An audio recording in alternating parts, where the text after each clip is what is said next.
কৃষ্ণ করিলেন, কর্ম না করিলে কেউ ত্যাগী হইতে পারে না। যে ব্যক্তি ফল ত্যাগী তিনি সত্যিকার ত্যাগী। সনাতন কর্মযোগী কামনা থাকা পর্যন্ত কেউই কখনো যোগী হইতে পারে না। যে ব্যক্তি যোগ লাভ করিতে চান তিনি কর্মকে ধারণ করিয়া থাকেন, আর যিনি যোগারূঢ় তিনি কর্ম ত্যাগ করেন। যিনি যোগারূঢ় তাহার ভোগে আসক্তি ও কর্মের বন্ধন কিছুই থাকে না, তিনি সর্বদা সর্ববিষয়ে অনাসক্ত থাকেন। যোগারূঢ় ব্যক্তি আত্মার উদ্ধার করিবেন, তিনি কখনো আত্মাকে অবনতি প্রাপ্ত হইতে দিবেন না। আত্মাই আত্মার বন্ধু, আত্মাই আত্মার শত্রু।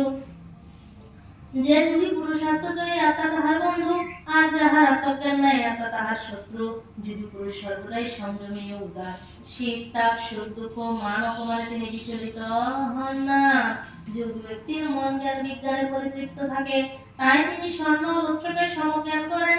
পাপ পূর্ণ শত্রু মিত্র এবং সর্বজীবে যাহার সমবুদ্ধি এবং যিনি দ্বেষহীন তিনি শ্রেষ্ঠ ব্যক্তি। যোগী ব্যক্তি নিষ্ঠুর জিতেন্দ্রিয় পরিগ্রহ বিমুখ, তিনি সর্বদা নির্জনে বাস করেন। যোগী ব্যক্তি স্থির মনে সমতল স্থানে কুশাসনে উপবেশন করেন। যোগী ব্যক্তি কুশাসনে বসিয়া সংযত চিত্তে যোগাভ্যাস করেন, তাহাতে তাহার আত্মশুদ্ধি হইয়া থাকে। যোগাভ্যাসকালে তাহার দেহ অচঞ্চল, ঘাড় ও মাথা স্থির থাকিবে, তাহার দৃষ্টি নাসিকার অগ্রে স্থির থাকিবে। যে যোগী ব্যক্তি সর্বদা স্থির চিত্ত, যোগী ব্যক্তি সর্বদা স্থির চিত্ত শান্ত ব্রহ্মচারী হইবেন, তিনি নির্ভয়ে আমাদের আত্মনির্ভর করিয়া থাকিবেন।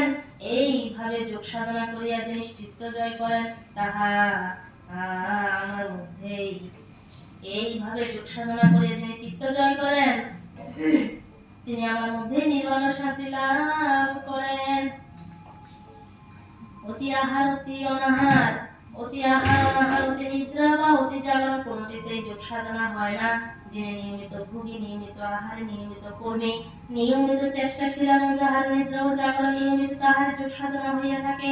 কিন্তু যিনি সংযত আত্মসমাহিত চিত্ত এবং সর্বকর্মে স্থিতিশীল তাহার যোগ সাধনা হইয়া থাকে।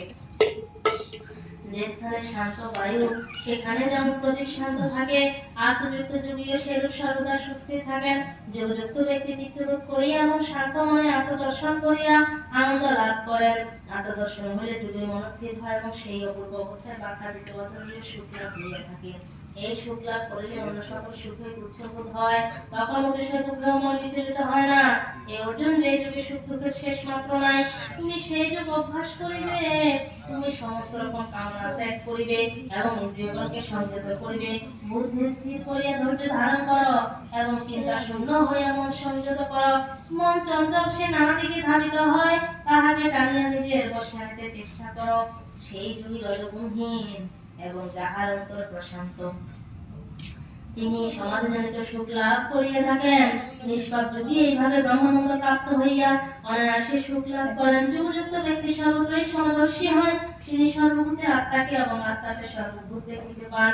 যে যোগী সকলের মধ্যে আমাকে এবং আমার মধ্যে সকলকে দেখেন, আমি কখনো তাহাকে হারাই না, তিনিও কখনো আমাকে হারান না।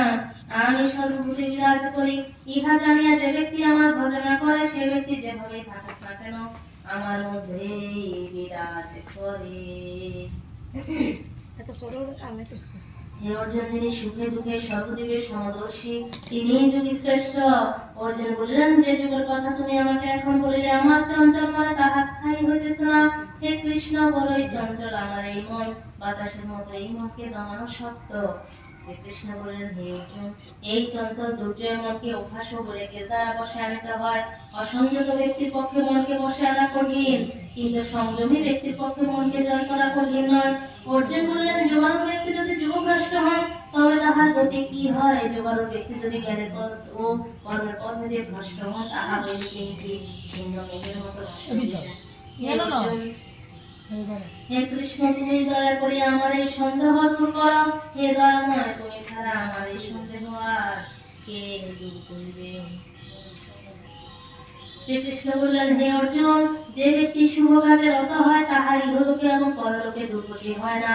যোগভ্রষ্ট ব্যক্তি মৃত্যুর পর বহু বৎসর পুণ্যলোকে বাস করিয়া পরজন্মে দুর্গণে জন্মগ্রহণ করেন, অথবা সেই যোগভ্রষ্ট ব্যক্তি পূর্ণ বলে জ্ঞানযোগীর ঘরেও জন্মগ্রহণ করিয়া থাকে। সেই ব্যক্তি পূর্বজন্মের জ্ঞানের বলে পুনরায় মুক্তির জন্য চেষ্টা করে। সেই ব্যক্তি অভ্যাসের দ্বারা আবার যোগনিষ্ঠ হয় এবং বিষয় হইতে দূরে থাকে।